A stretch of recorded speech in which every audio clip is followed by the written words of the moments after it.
Hey guys, welcome to Capturing Christianity, the channel that you guys, if you're just joining us, we expose the intellectual side of Christian belief. And actually, let me make sure that I'm on the right screen here. Okay. So today we're talking with Dr. Thomas. Is it Thomas? Yeah, you told me Thomas, right? But how do you Either pronounce? way's fine. Okay, how do you pronounce your last name though? Oh, Bogardus. Bogardus. Bogardus. Okay, I've got Yeah. you on the screen now. So Thomas Bogardus. Yes. Awesome. So we're talking about the if you had been born elsewhere objection to religious belief. And this objection is basically almost as old as philosophy itself. Like you see it stretching all the way back to this pre-Socratic philosopher Xenophanes.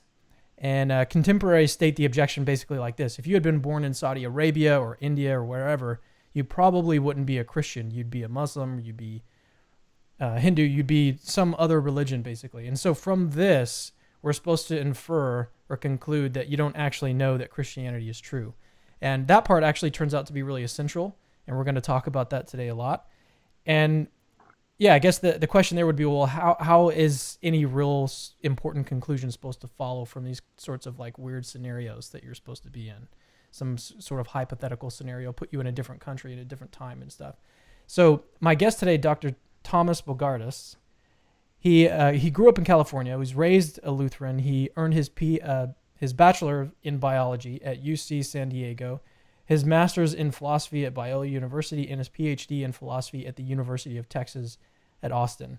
And during grad school, he converted to Catholicism, which is sort of interesting. We'll get into that. He works mainly in metaphysics and epistemology and is most interested in the mind-body problem and the rationality of religious belief.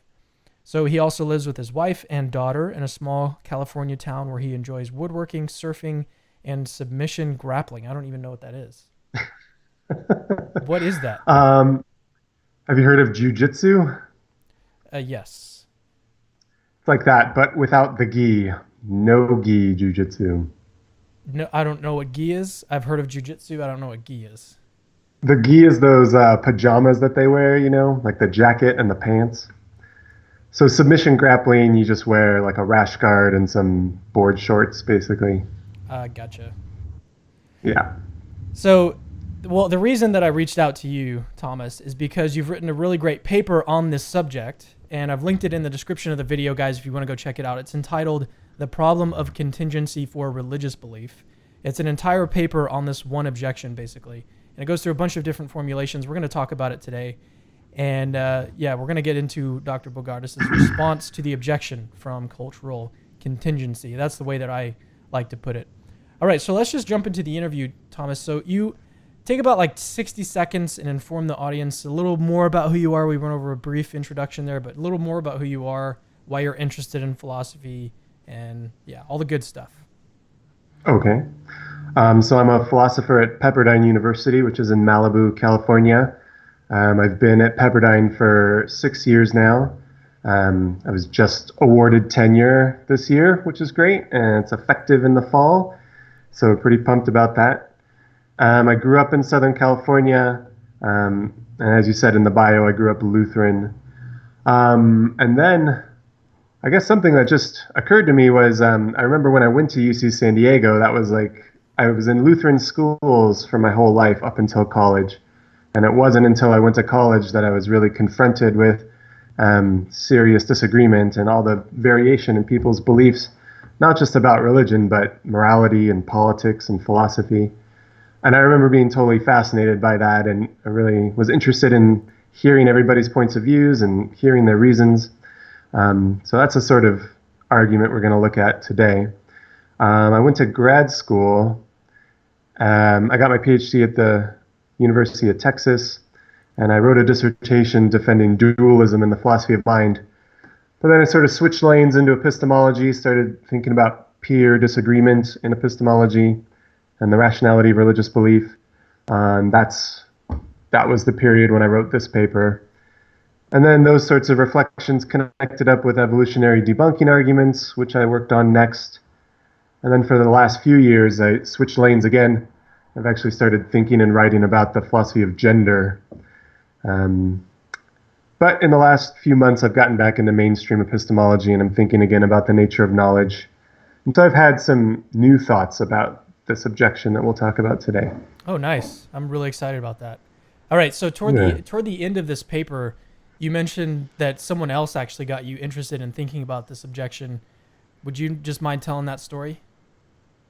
Sure. I think when you mentioned that earlier, I was like, I wonder what he's talking about. But I went and looked at the paper, and I think you're referring to a footnote where I mentioned Nathan Ballantyne. He's a philosopher at Fordham University that your listeners should definitely check out. He does a lot of interesting work. Wait, what was his And name again? Nathan what? Nathan Ballantyne, Ballantyne. Valentine. Okay. Yeah. And so we occasionally exchange papers and give each other comments on papers. And he was working on a couple papers back in the day, back around this time in 2013 or so. One of them is really cool. It's called Counterfactual Philosophers. And he worries about counterfactuals like this. Well, if David Lewis were still alive and he were in the audience at one of my talks, no doubt he would give me devastating objections to all of my arguments. Of course, David Lewis died prematurely, and that's very sad, but he thought we should be worried just by the counterfactual possibility of his being alive. Surely it's true that he would give us devastating objections if he were still alive. So Nathan thinks that might be enough to get skeptical conclusions going, like we should be really cautious about our arguments that we're giving these days. I tended to disagree with Nathan about that, but it's just his papers were sort of the proximate cause of me writing this paper. Interesting. But really, my interest in this subject goes way back, like all the way back to my undergrad days, and I think it's actually what got me to switch from biology to philosophy. I was at UC San Diego taking some cognitive science classes, which is kind of right on the border of philosophy of mind and neuroscience, and we read some stuff by Paul Churchland. And in his book, Matter and Consciousness from 1984, he gives this short little objection to arguments for dualism from religious belief. And the objection is this elsewhere, else when sort of problem. And I just remember reading that in the book, and like I remember what room I was in and what position the argument was on the page. And I just thought, like, I don't know what this is. It's not biology, but whatever this is the sort of thing I want to do. And then I found out it was called philosophy and decided to switch. And then, I mean, here's a couple other just quick stories about what got me interested in this. So my mom's side of the family is Cuban, and there's a lot of Catholicism on that side of the family, but my grandparents raised my mom Lutheran, and that's actually how my mom and dad met, and that's why I exist. It's because my mom was Lutheran. But one time when I was in my early 20s, I asked my grandparents why they didn't raise my mom Catholic. I was raised Lutheran. I was a really serious Lutheran. I was quite committed to Lutheran doctrines. And they told me that the reason they raised my mom Lutheran was because when they moved to Chicago, the Lutheran church was the nearest church to their house. And so I just like felt this kind of vertigo, like, oh my goodness, the only reason I exist is because of that real estate decision. And the only reason I'm Lutheran is because of that real estate decision. And it really kind of, that got me shook, as the kids say. As the kids say. As the kids say. And then I remember just one other time when this kind of objection to religious belief became really salient for me. So when I decided to switch to philosophy as an undergrad, I thought, well, I'll just wrap up this biology degree and then I'll go study philosophy somewhere else. I didn't know where to study philosophy. I'd never taken a philosophy class. I didn't really know anybody who was studying philosophy. I just had one friend who had studied some philosophy. And so I asked him, hey, where do you think I could go to study philosophy? And he said, well, there's this program at Biola. It's a master's program, and you don't have to have a bachelor's degree. And so on the basis of like that one recommendation of the one friend, I like changed the whole course of my life and went to this master's program, which had quite an impact on me. So again, that made me reflect on the fact that like if I didn't have that friend or if he had given me slightly different advice, I wonder where I would have ended up, you know? Too many so that's the sort of today.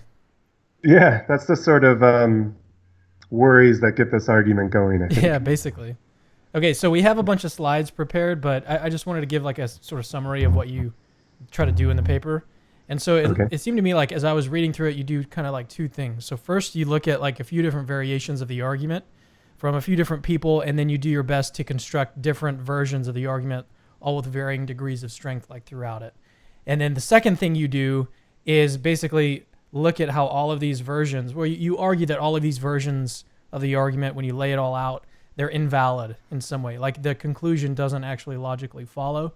Would you agree with that summary of the paper? And I know you have new thoughts now, but is that basically like what your strategy was? Yeah, I think that's basically right. I mean, I think the main concern I have about this objection to religious belief is the threat of self-defeat. And that's sort of a problem generally for skeptical arguments. They often turn on the skeptic who's trying to wield them.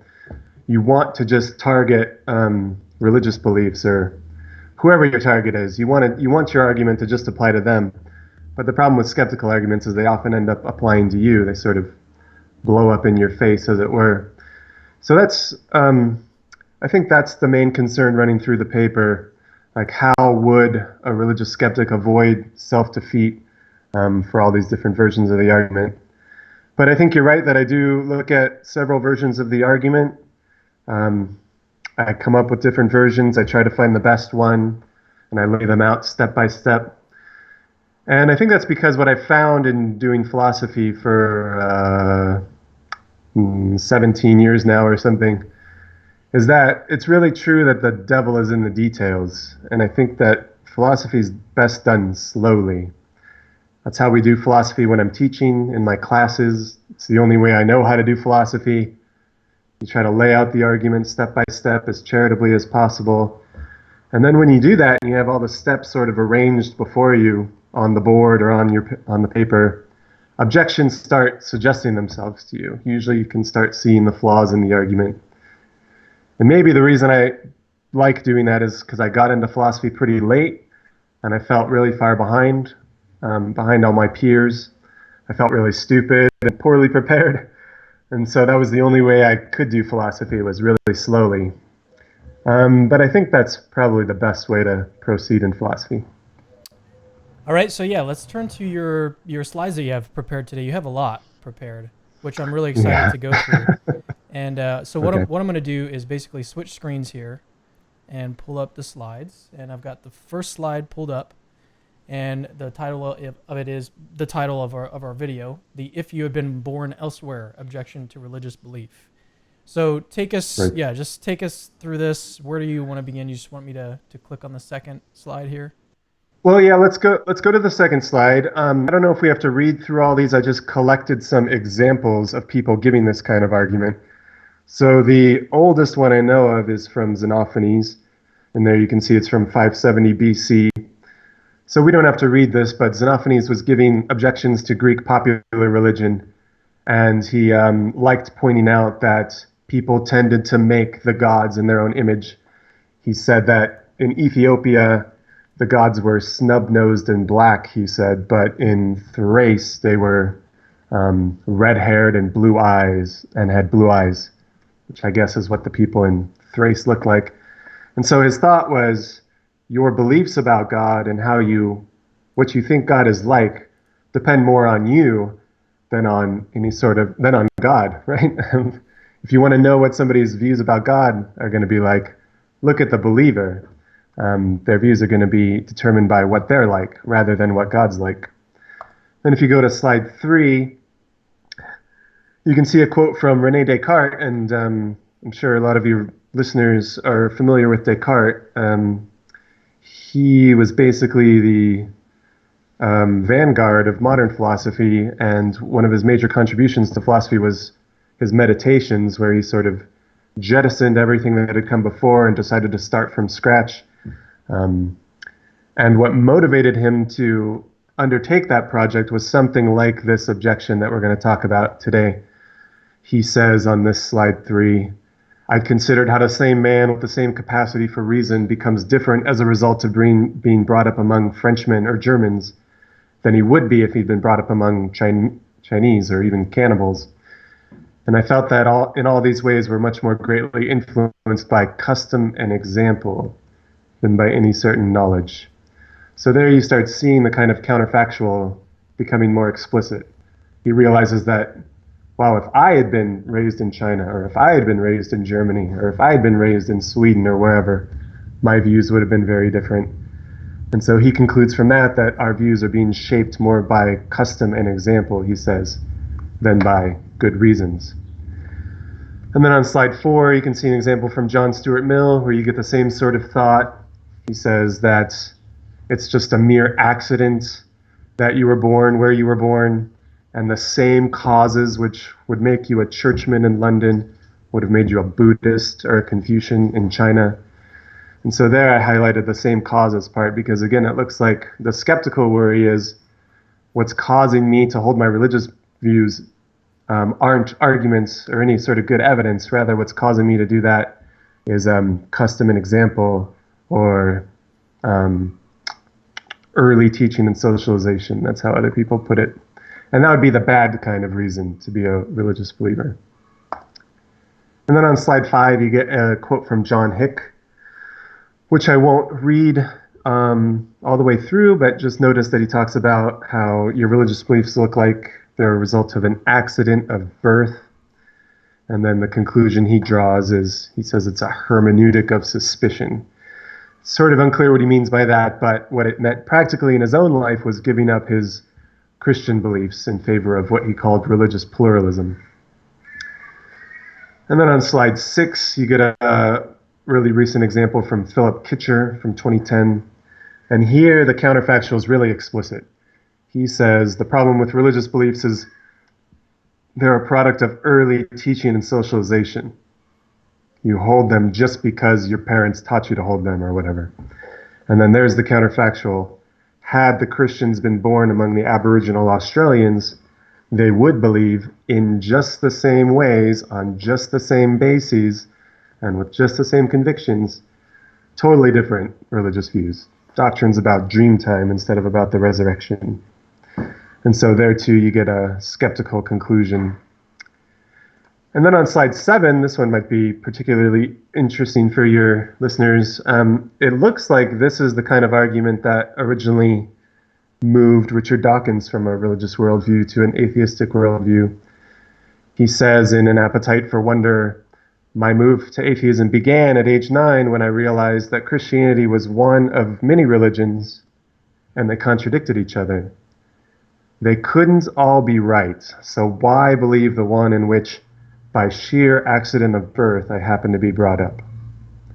So again, I think what's operating behind the scenes there is he realizes if I had been born somewhere else, I would have had different religious beliefs. And then the conclusion he draws is a skeptical conclusion. He thinks, oh man, I should really start doubting Christianity. All right, and then on slide 8, I thought we could start wondering about what exactly is the argument here. And instead of starting where I pick up in the paper, I thought you might be interested in talking about one interpretation of this argument that you see on slide 9. Because I know you're a fan of William Lane Craig, and so am I. I think he does good work. But when he's asked about this sort of problem, when Craig is presented with this sort of objection, the response he gives is to say this is an instance of the genetic fallacy. And so there I have a little quotation for you taken from that Reasonable Faith website. This is like a transcript of a video that you can find on YouTube too.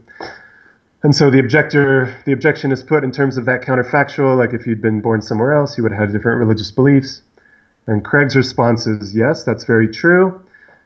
But to think that somehow invalidates a person's Christian belief is a textbook example of a logical fallacy called the genetic fallacy. And then at the very bottom, you see there, a person might come to hold a belief for any number of reasons, some of them inadequate, but that doesn't show that the belief itself is false. And I think that's right. And if you go to slide 10, you'll see how I think Craig is interpreting the argument. You start with the counterfactual. If you'd been born and raised elsewhere, elsewhen, you would have had different religious beliefs.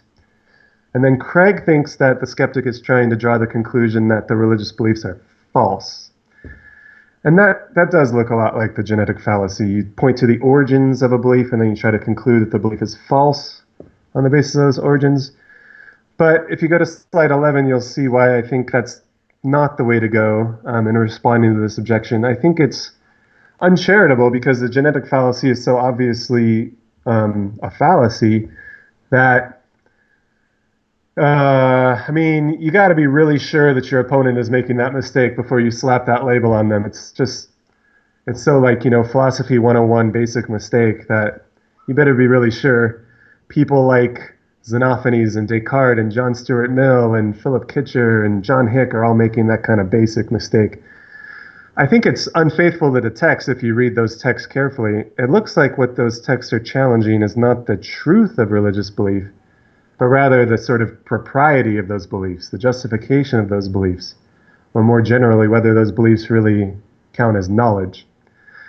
So I think that we should interpret this argument not as an instance of the genetic fallacy. I think we should take it to be targeting knowledge or justification. And so if you look at slide 12, I think this is a slight improvement, what I call the bare counterfactual argument on slide 12. So there again, we start with just the counterfactual as the premise. And then in the conclusion, we're trying to conclude not that the religious beliefs are false, but just that you don't know that they're true. And so maybe the problem here is a lack of justification. The beliefs could be true, but even if they were true, it wouldn't really count as knowledge. You would be right just by luck, by a sheer accident of birth. So that's one way of interpreting the argument. And when you read the text, it kind of looks like what people are up to. They just give you the counterfactual, and then they say, time for a hermeneutic of suspicion, time to give up our religious beliefs. And this is how Alvin Plantinga interprets John Hick's argument. Plantinga responded to John Hick's religious pluralism in a 1995 article. And it seems like Plantinga thinks Hick is reasoning in this way. And Plantinga gives a really good counterexample. As he does, he points out that this sort of counterfactual doesn't always show that we lack knowledge. After all, he says, I'm going to adapt it to my own case. I believe that I was born in Long Beach, California, and I think it's pretty obvious that I know I was born in Long Beach, California. But now consider this kind of skeptical argument. What if I had been born and raised elsewhere? Else when? Wouldn't I have different beliefs about where I was born? Yeah, probably. So does it follow then that I don't know where I was born? No, that doesn't follow. So that was Plantinga's counterexample of this sort of argument. And then he also gives what philosophers call a tu quoque, which is a fancy way of saying right back at you, or you too. This applies to you too. He points out that John Hick's religious pluralism is such that if John Hick had been born somewhere else and at some other time, he wouldn't have been a religious pluralist. And so by John Hick's own lights, doesn't it follow then that John Hick doesn't know that religious pluralism is true? And more generally, like whatever you believe about religion, even if you're a skeptic, even if you're an atheist, isn't it true that if you were born in Pakistan, you'd be a Muslim? If you'd been born in medieval France, you would have been a Catholic? So this argument looks like it applies to everybody. And so you might wonder how the religious skeptic would respond to that sort of thing. And if you go to slide 14, you can see John Hick's response. He says, this is true that if Hick had been born at another time in another place, he wouldn't have been a pluralist. But how relevant is it, John Hick says? One is not usually a religious pluralist as a result of having been raised from childhood to be one, as in most cases, one is raised from childhood to be a Christian or a Muslim or a Hindu. And so I think what John Hick is saying here is the problem isn't just that if I had been born somewhere else and then at another time I would have had different religious beliefs. The problem is that what this counterfactual shows is the way in which I formed my religious beliefs was a bad way. It's a way that easily could have led me into error. It easily could have led me to believe false things. And the way that he has in mind is something like what Descartes calls acquiring your religious beliefs by custom and example. Or John Hick says it's having your religious beliefs instilled into you from childhood. Or it's what Philip Kitcher calls early teaching and socialization. So I think what the religious skeptic has in mind is If your religious beliefs came about in that way, you believe them just because somebody told you, then you don't really know that they're true. And so when you try to use this argument on the religious skeptic's going to say, well, that's not how I formed my religious beliefs. I formed my religious beliefs by really thinking about it and considering arguments and evidence. But then I think the obvious worry is that you can see it right here on slide 14 in the little parenthetical remark that Hick has in his quote. He says, in most cases, people form their religious beliefs because they were just raised to hold those religious beliefs. In most cases. I don't know if he did any sort of empirical studies to know whether that's true, but it seems pretty clear that he would let reflective religious believers off the hook. If you're a reflective religious believer who has formed religious beliefs on the basis of argument and evidence, well, this argument's not going to apply to you anymore. And that really actually struck me as I was reading your paper, because you say that like anybody reading this paper basically would count as a reflective, I think so. Well, yeah, I mean, he's got a dilemma. Like, how strict do you want to be about reflectiveness? If you want to be really strict and say, no, you've got to actually get like a PhD in philosophy or something to count as reflective. Well, then the argument will apply to a lot of religious skeptics who haven't been that reflective. If, on the other hand, you want to be really generous about reflection so that religious skeptics virtually all count as reflective, as long as they've thought about it pretty hard, well, now a whole lot of religious believers are going to count as reflective. Certainly anybody who reads a paper like mine, or any paper at all like mine, anybody who listens to podcasts like yours would count as reflective. So he's never really clear about what would count as reflective. But again, I think either way you go, there's a sort of cost for his argument. And so that's what I say on slide 15. You can avoid planning as counterexamples if you appeal to methods, and you say the problem with religious believers is the method that they're using. They're just sort of passively receiving beliefs from their parents or from their teachers. So you can avoid planning as counterexamples that way, but then the cost is there are a lot of religious believers who don't form their beliefs in that way, and they're all off the hook. So I think maybe a better way forward for the religious skeptic is on slide 16 there. I think what they have in mind, at least when they're targeting unreflective religious believers, what they're trying to say is unreflective religious believers are using a bad method when they form their religious beliefs.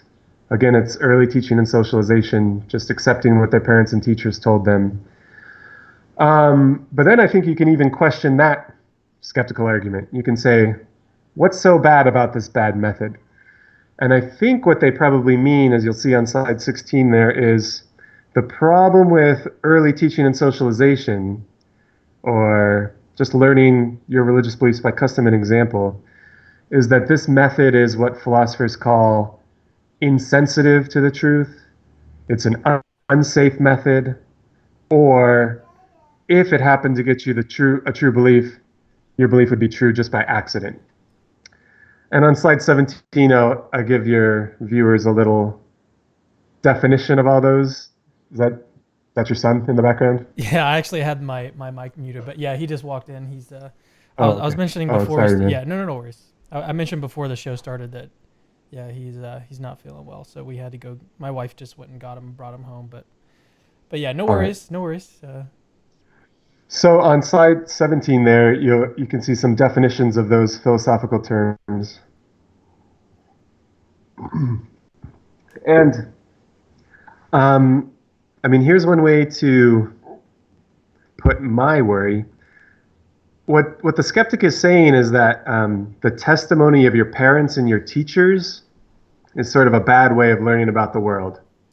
And you might wonder whether that's always true because, gosh, we learn an awful lot from our parents and our teachers, you know? If that was really a bad way to learn about the world, we're in some serious hot water. And we rely on others for testimony all the time. I mean, even when you read like a scientific journal, you're just getting testimony from other scientists. And so when you start realizing that what they have in their crosshairs here is knowledge by way of testimony, you might start thinking that there's something fishy here, and I think that's right.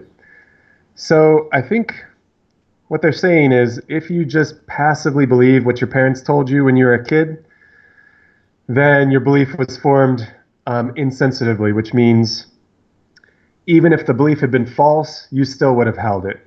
So the method that you're using doesn't really track the truth. You hope that it's telling you the belief is true because it really is true. But what if it were false? Would it still tell you it was true? And the idea is, yeah, it would still tell you it was true. Or maybe what they mean is the method was unsafe, which basically just means unreliable, like doesn't tend to give you true beliefs, doesn't give you mostly true beliefs. If you were to use this method, you easily might believe falsely. Or what they mean is something like what Dawkins said when he realized that his religious beliefs, if they were true, would be true by a sheer accident of birth. And a lot of philosophers think that knowledge is incompatible with that kind of accidentality. Like, for example, if the clock next to you is broken, but you happen to look at it at just the right time so that it gives you the right reading, and so you form a true belief on the basis of a broken clock, that wouldn't really count as knowledge because you would be right just by accident. Okay, so that's how I think these bad method arguments are supposed to go. And what I'll just realize I've been talking for a while, so I'll just kind of try to keep this short. On slide 18, I just point out that we still have the same problem of self-defeat here. What will people like John Hicks say when we try to use this argument on them? Presumably they'll say, well, my beliefs weren't instilled into me from childhood. But of course, the reflective religious believer could say the same thing. So still, this argument is not targeting reflective religious believers. It's just targeting unreflective religious believers. But even then, I think there are problems. On slide 19, I say that premise 2 there doesn't follow from premise 1. Even if it's true that certain beliefs were instilled into me from childhood, it doesn't follow that the method that I used was unsafe or insensitive or my beliefs are true just by accident. And I think planning as place of birth counterexample works again. So my parents have just always told me where I was born. They told me I was born in Long Beach, California.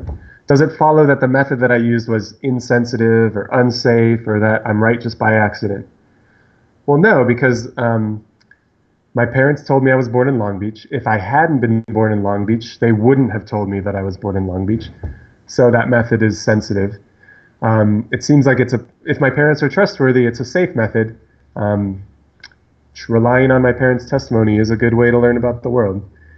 And it's no accident that they were right. I mean, they were there. They saw me born. They knew it was in Long Beach. And so it's no accident that they were right about that. And so when they told me about it, it's no accident that I'm right. So I don't think 2 follows from 1. And then if you go to slide 20, I say that even if you add the sort of counterfactual consideration, even if I realize like, oh man, if I'd been born elsewhere and else when, I would have formed false beliefs on this question. I don't think that that's going to show that my method was unsafe or that it violates the non-accidentality condition. And there I would just encourage your listeners to think about somebody who's lucky to have really good evidence. And in the paper, the example I use is a friend of Copernicus in 1515. So suppose Copernicus has really good evidence to think that heliocentrism is true, but he hasn't really shared it with the world. But you're a good friend with Copernicus and he shares it with you. So I think that you could know on the basis of that evidence that heliocentrism is true.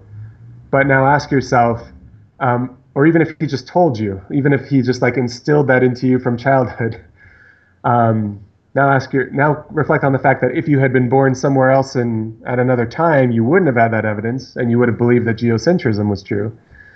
Does it follow that the method you used was unsafe or that you're right just by accident? I don't think so.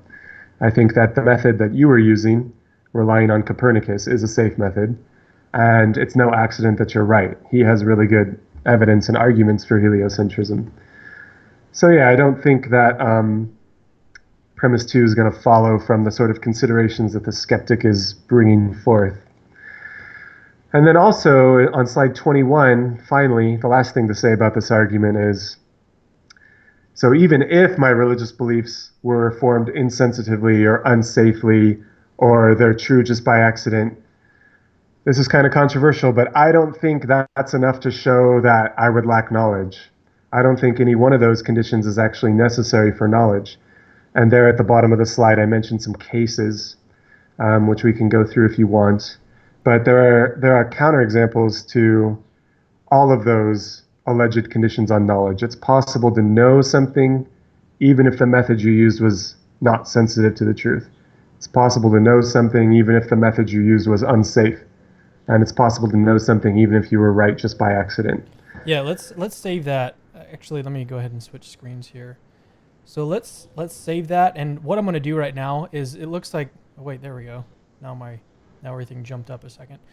I was actually going to test and see what was going on because the stream just wasn't at HD, but now it is, now that we're on this new screen. Okay, looking good there. Okay. All right, so what I want to do is kind of summarize where we've gone so far, because like you said, we've gone through a lot of information. So we started with some of the formulations from John Hick and some of these other guys. And then we also looked at like William Lane Craig's response, which was to talk about the genetic fallacy. And just to push back a little bit, so what I think that he's doing is he's targeting, like, he's just trying to do away with that objection. Maybe he's not saying that this is the objection, but he's just trying to point out that the genetic fallacy is like a real fallacy that probably lay audiences don't know a whole lot about. Like, for instance, I didn't know that the genetic fallacy was a thing until he mentioned it in one of his debates or one of his lectures or something. And then when I learned that, I was like, oh yeah, that's an interesting point.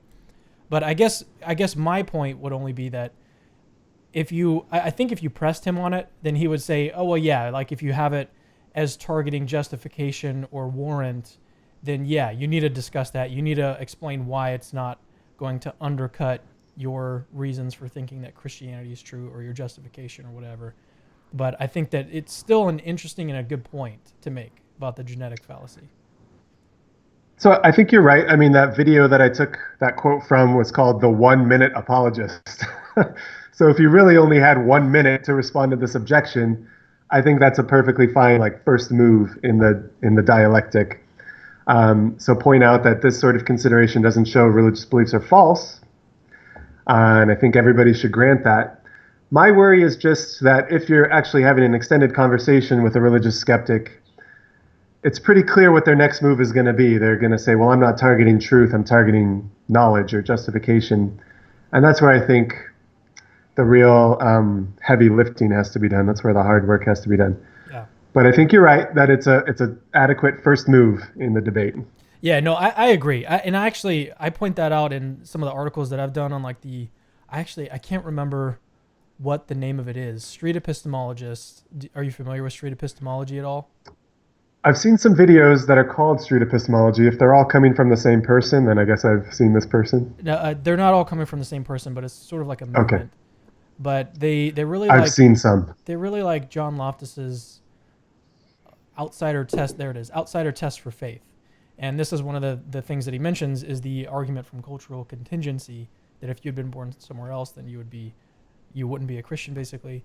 And that is like one of the first things that pops up in any young apologist mind who's starting to study these things is like, yeah, the genetic fallacy, and even Plantinga points this out, the genetic fallacy doesn't go that far. Like it basically rules out from saying that you can't say that this is false.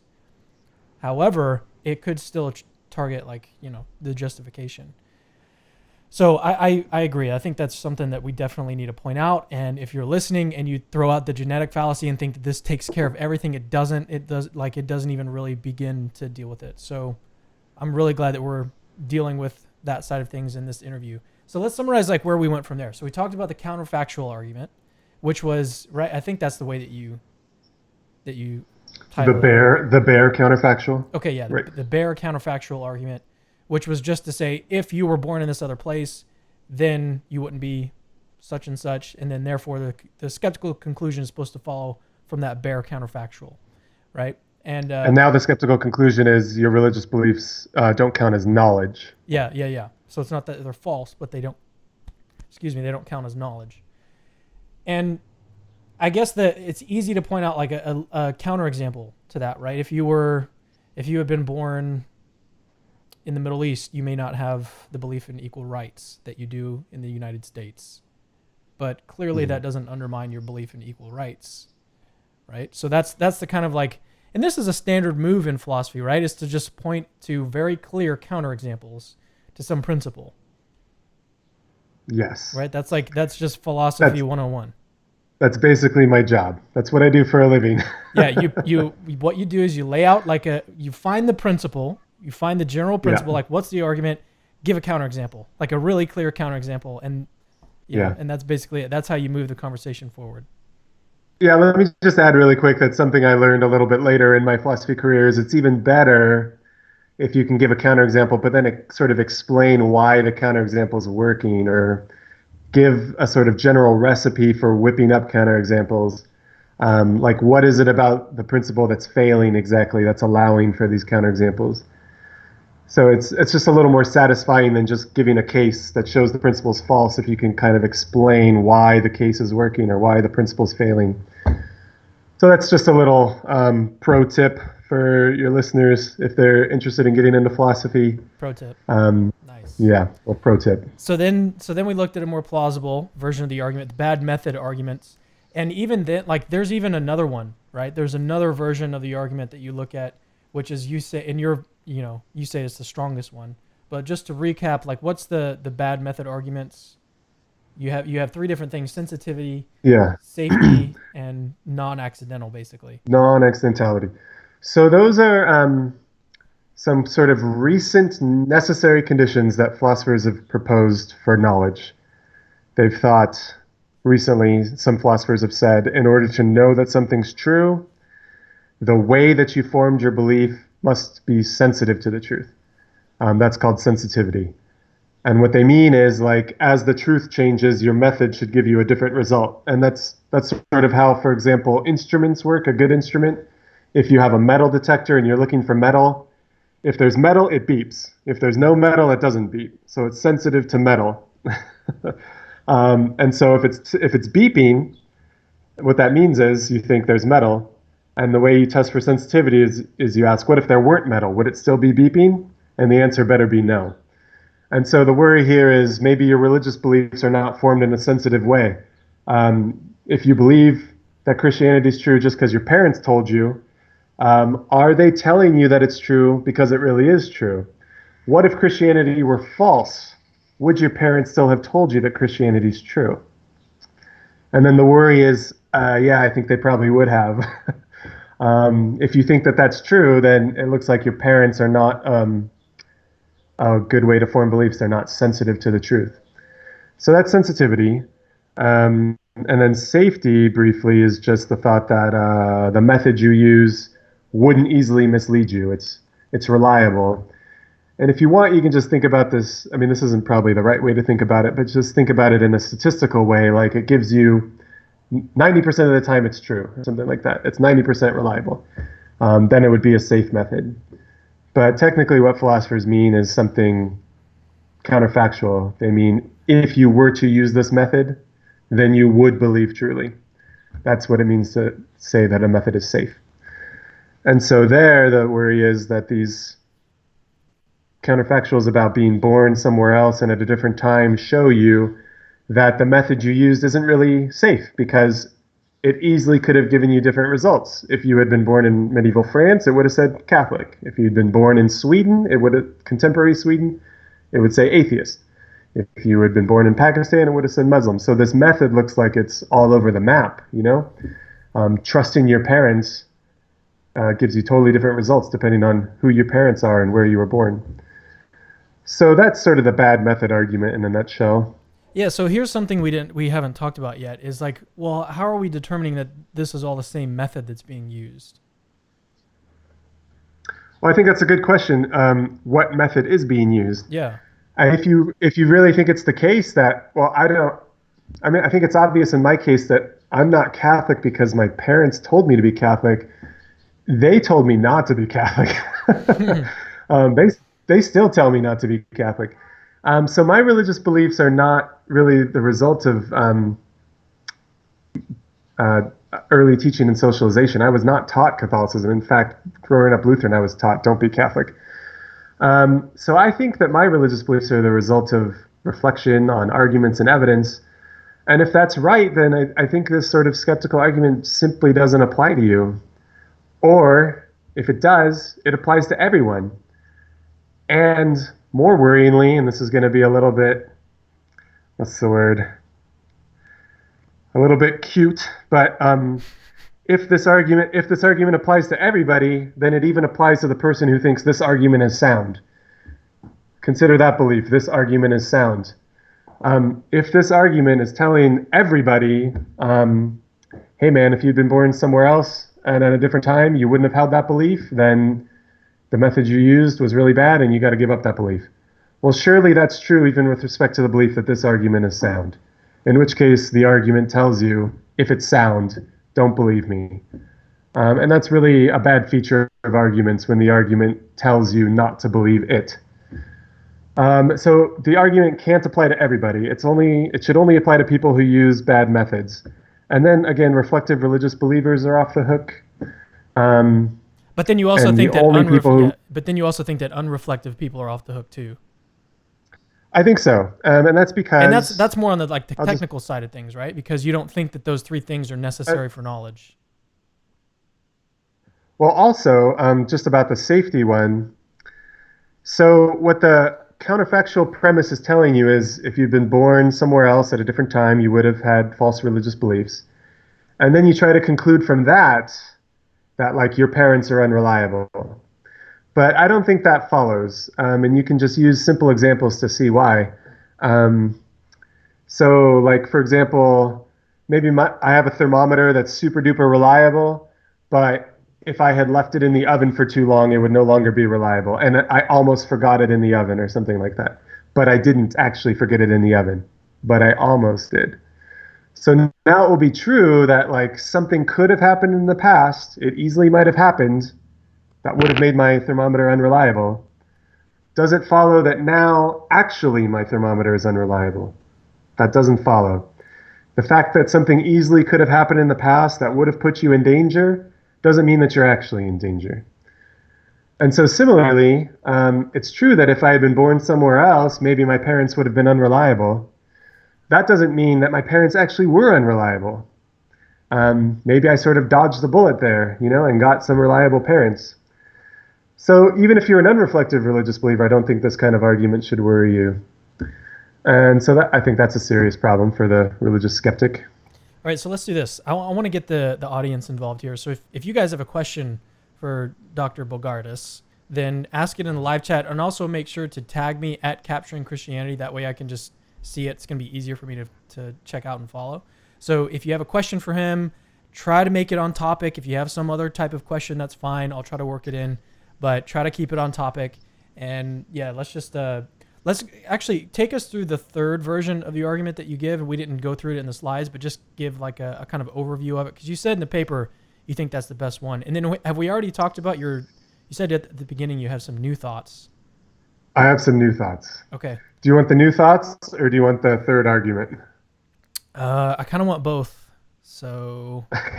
Okay, let's do the third argument.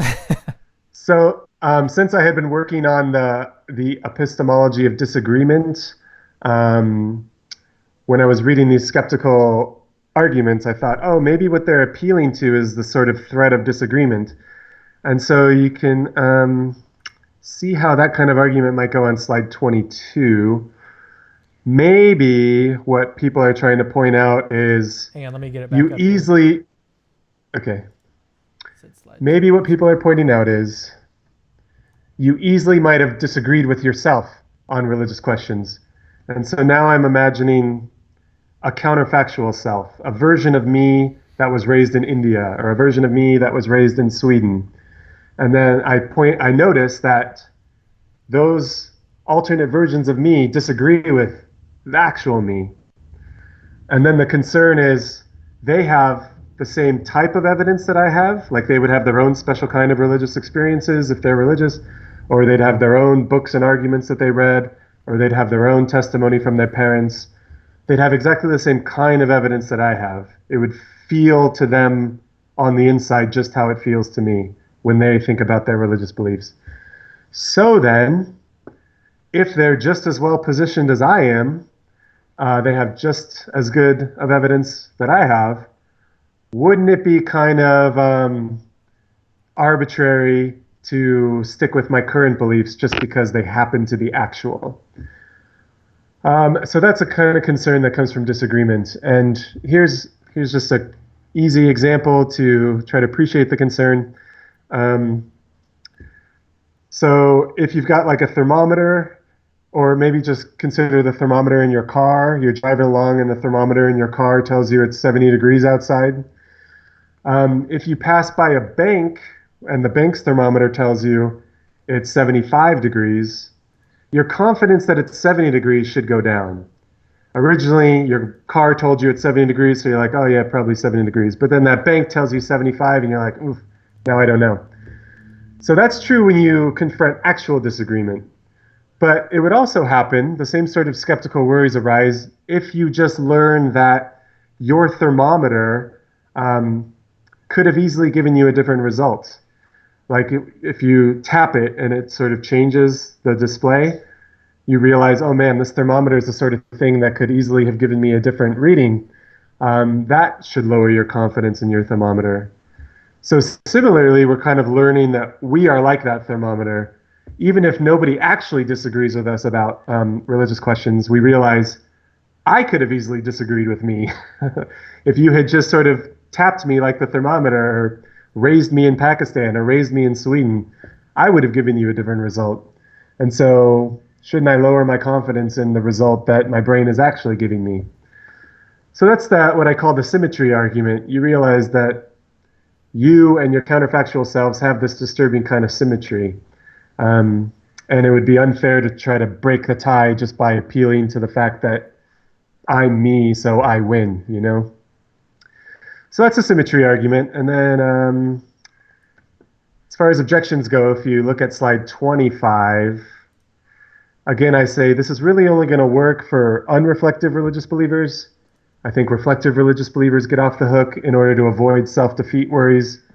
The skeptic is going to have to carve a loophole for himself to go through.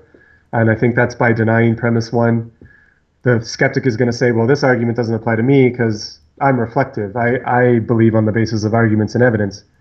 But then again, the reflective religious believer can take that same way out. And then I say also even for unreflective religious believers, the only way that this sort of disagreement concern has bite or can get a grip on you is if you're aware of it. If you're unaware that your thermometer is glitchy, if you're unaware of that bank's thermometer, then rationality doesn't require you to lower your confidence. And similarly, if you're just sort of an ordinary religious believer in the pews and you haven't really reflected on your religious beliefs and you're not aware that you easily might have believed differently or that there are people who actually disagree with you, then rationality doesn't require that you lower your confidence. So the only people who would be affected by this sort of argument would be unreflective religious believers who are aware of this sort of disagreement problem, or they're unaware of it, but it's their fault that they're unaware of it. And I conclude the paper by saying that's just going to be a really small subset of religious believers, and I'm not in it, and it's easy to get out of it, so this isn't a really serious problem for religious belief. All right, so tell me your new thoughts. Okay, so the new thoughts start on slide 26 there. So on slide 26, you can see the quotation from Paul Churchland, and this is basically the one that got me to switch from biology to philosophy. He says, the almost universal opinion that one's own religious convictions are the reasoned outcome of a dispassionate evaluation of all the major alternatives is almost demonstrably false for humanity in general. If that really were the genesis of most people's convictions, then one would expect the major faiths to be distributed more or less randomly or evenly over the globe. But in fact, they show a very strong tendency to cluster. And then there's a ... there, but what happens in the bit of the text there is he gives you the sort of counterfactuals like, well, they're not counterfactuals, he just says Islam is in the Middle East and Christianity is in the West and in the United States, etc. And then what he concludes is This illustrates what we all suspected anyway, that social forces are the primary determinants of religious belief for people in general. And so I thought maybe the best way to understand the skeptical argument is what you see on slide 27.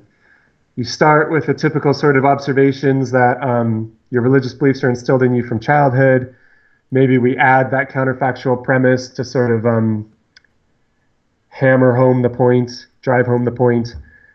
And then what we try to conclude now isn't anything about safety or sensitivity or accidentality, and it's nothing about the threat of disagreement. Rather, maybe the principle that the skeptic is appealing to is this: you don't hold your religious beliefs because they're true. Rather, as Churchland says, the primary determinant of your religious belief is something else, something irrelevant to the truth, just who your parents were or where you were raised. And I think this is interesting because I'm starting to think that this is really what knowledge is. Knowledge is just believing something because it's true. That's what I think. Knowledge is believing something because it is true. So as an analysis of knowledge, what you get there is you got to believe that it's true. It's got to actually be true.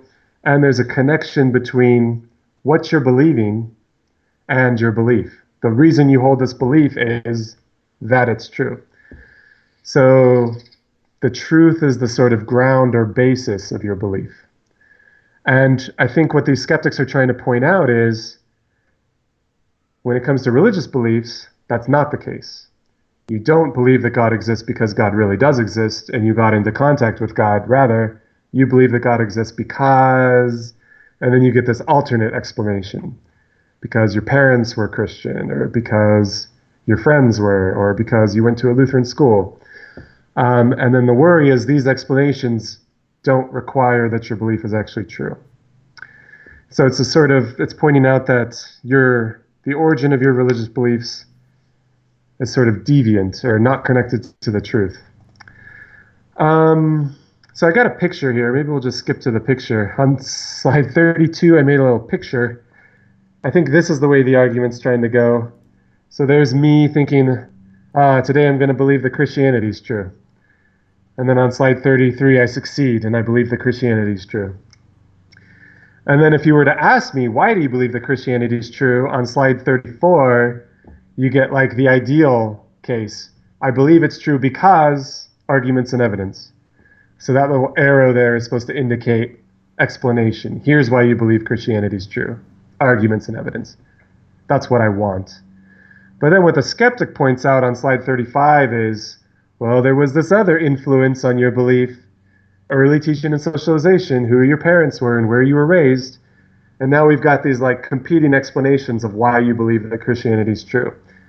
Arguments and evidence is a good explanation that entails that Christianity really is true. Early teaching and socialization is the bad explanation.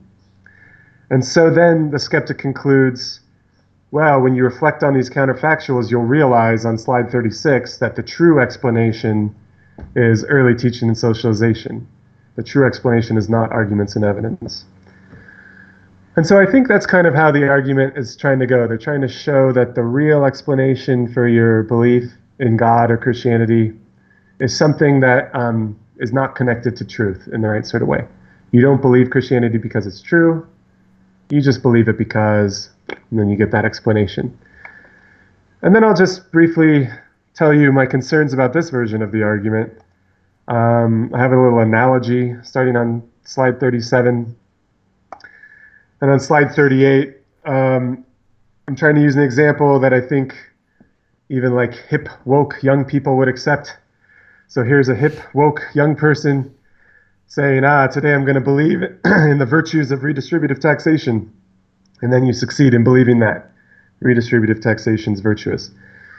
And of course you want to believe that because it's true. You want to believe it because of all the arguments and evidence that you have in favor of it. But then couldn't we easily point out that if you had been born in another time, in another place, or if your parents had been different, or if you had read more libertarian literature, then you wouldn't have believed that redistributive taxation is virtuous. You would have believed something else.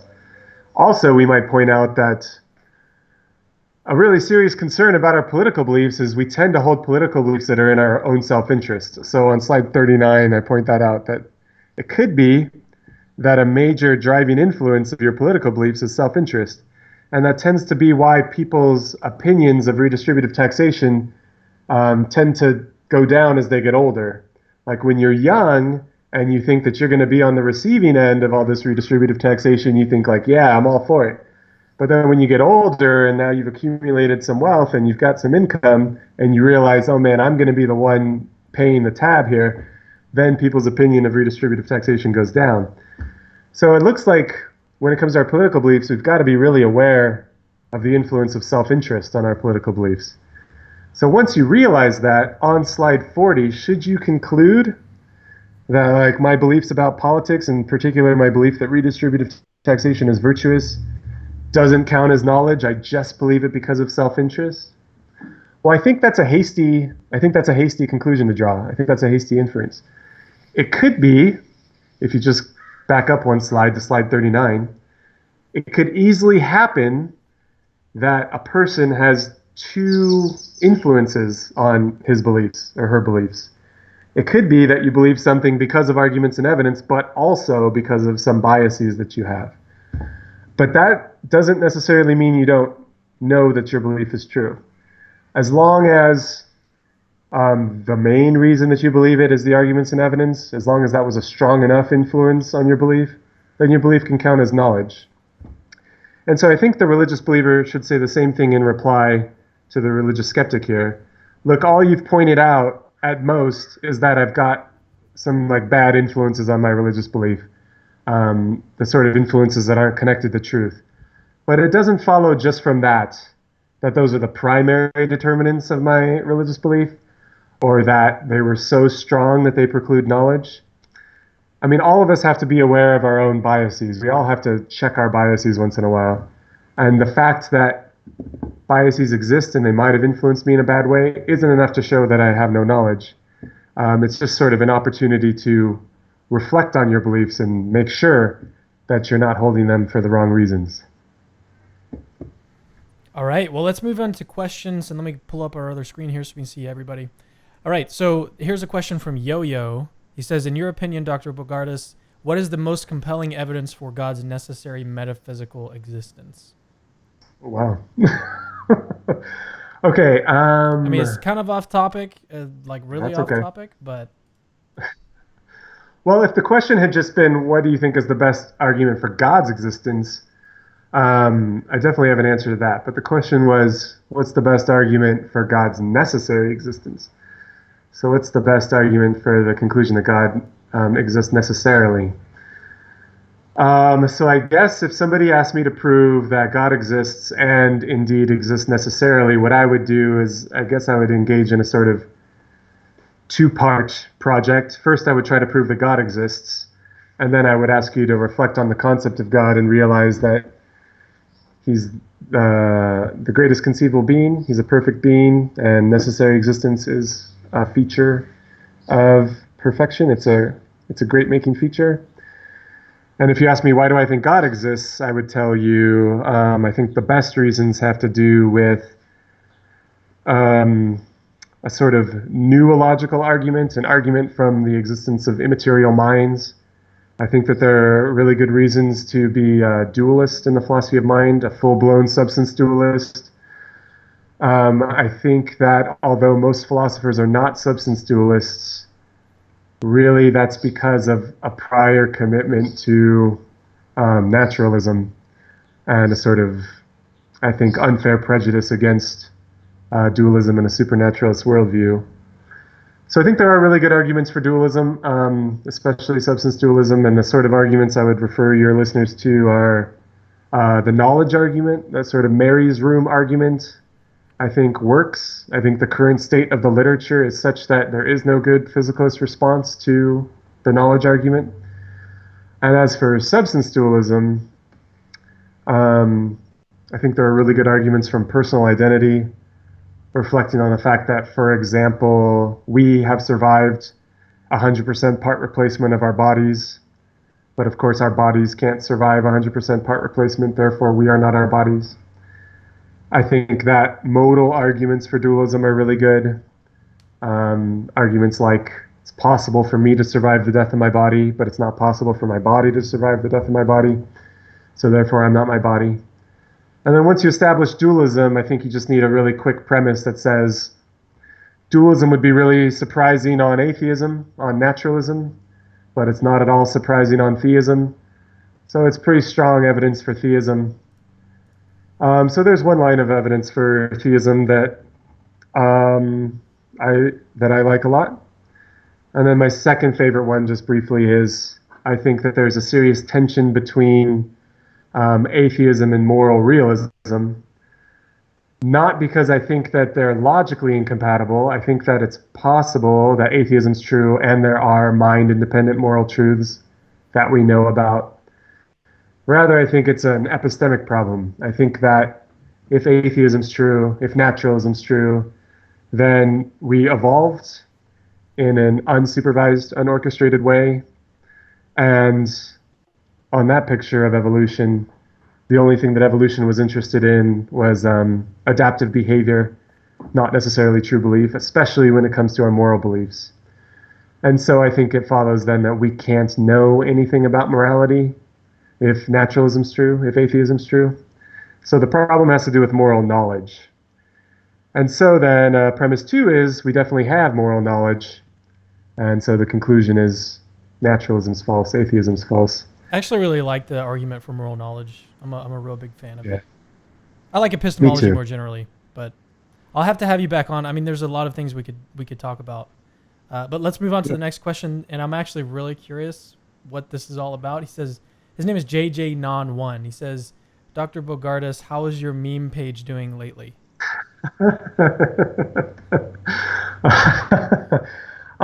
Yeah, I started making philosophy memes. And you can follow Pepperdine Philosophy on Instagram.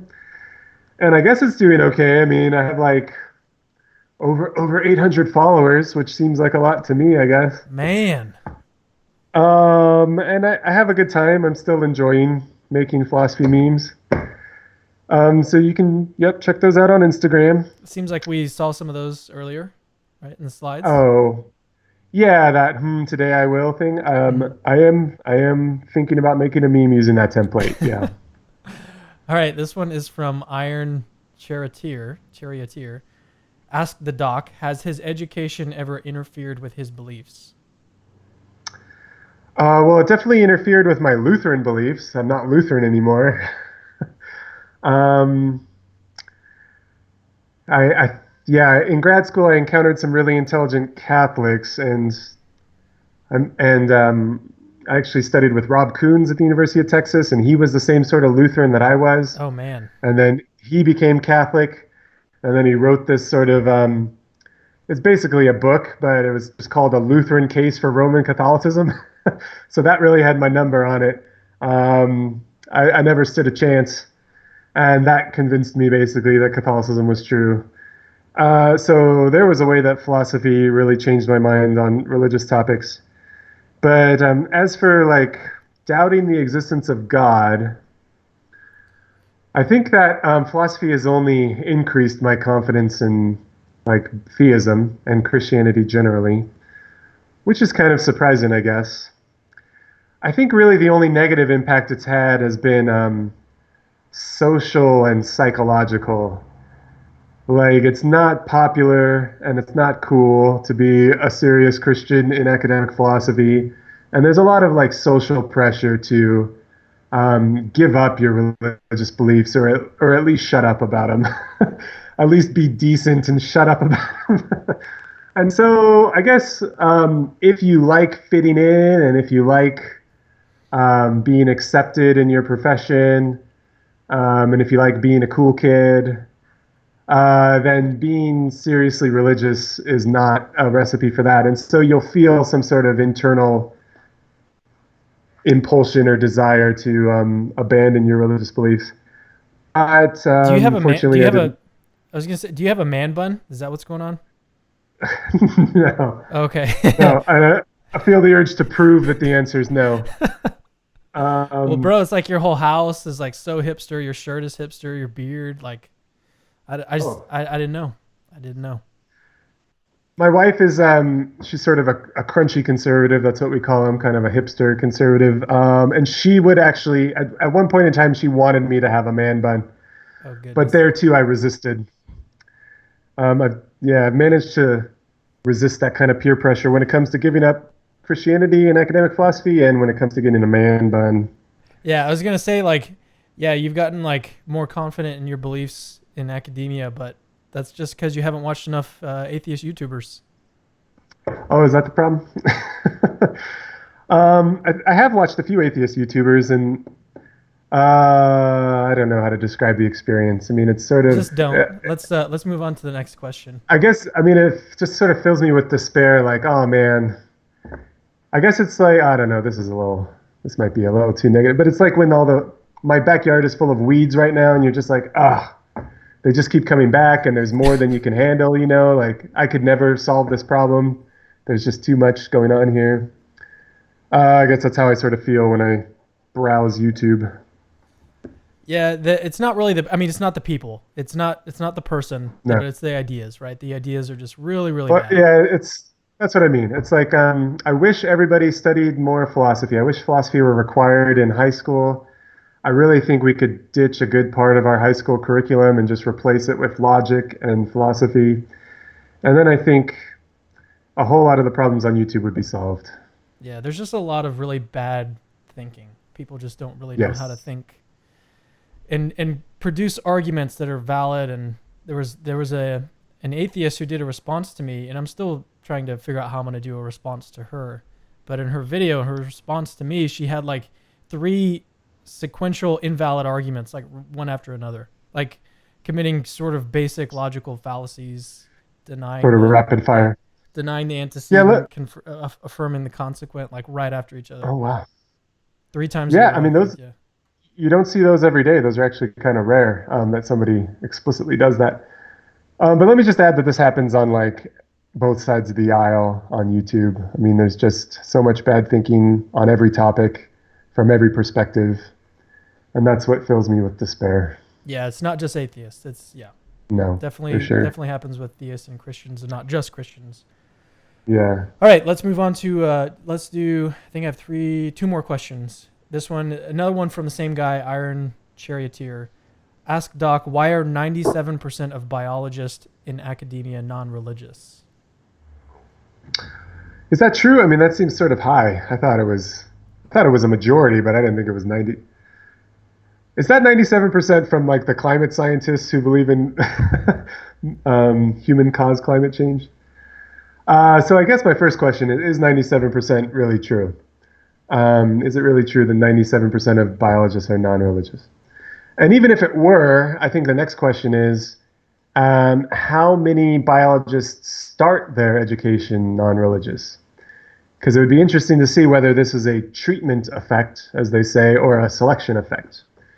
So, for example, in philosophy, it's upwards of 70%, or it's like at least it's somewhere around 80% of philosophers are atheists. And you might be concerned by that. You might say, like, oh my goodness, the people who are most familiar with arguments against God's existence tend to be atheists. But when you look at the history of people getting into philosophy, there's actually been a nice survey done of philosophers, and it asks undergraduates and then graduate students and then faculty about their beliefs. And the level of atheism stays the same throughout the whole like career path here. So it looks like what's happening isn't that a lot of religious people get into philosophy and then give up their religious beliefs and become atheists. Rather, a lot of atheists get into philosophy and remain atheists. Some theists get into philosophy and remain theists. So I wonder if something like that is happening with biology. I'd like to know whether it's a selection effect or a treatment effect. But even if it is a treatment effect, I wonder what is it about biology that would be changing their minds. And it could be sort of irrational psychological social forces like I want to fit in. If it's arguments or evidence, I imagine what they would appeal to is Darwinian evolution.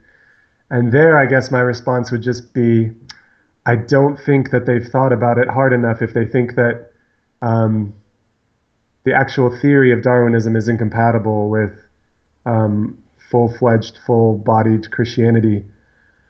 And there, I guess maybe the problem is what's motivating them to give up religious belief isn't really a biological fact, it's a philosophical argument.